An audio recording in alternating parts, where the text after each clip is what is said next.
Premature aging, growing a bark-like substance out of your skin, or having facial hair like a werewolf.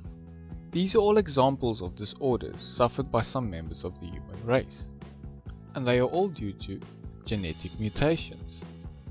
The way we grow and develop in the womb is controlled by our DNA.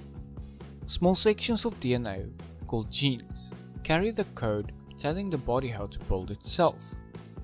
Usually this works fine, but sometimes these genes carry mistakes in their code. These mistakes, known as mutations, may have no effect, they may be beneficial, or they may be harmful.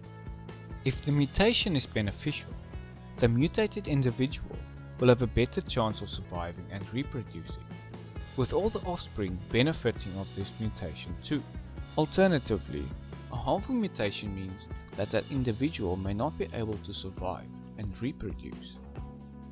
As mutations in DNA are a random and ongoing process, non-beneficial and harmful genes are eventually weeded out of a population through a process called natural selection.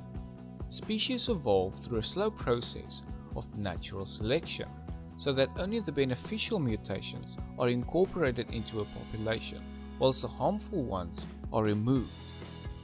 Sickle cell disease is an example of a genetic mutation that is harmful to humans. This mutation causes the hemoglobin molecules inside red blood cells to crystallize, meaning that instead of being a usual round shape, the red blood cells of sickle cell sufferers are an abnormal sickle-like shape. This makes it harder for these cells to carry and release oxygen.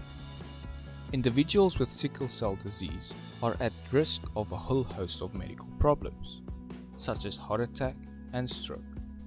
As recently as the 1970s, sickle cell sufferers did not live much beyond the age of 14, usually before they had a chance to reproduce and pass their defective genes to the next generation.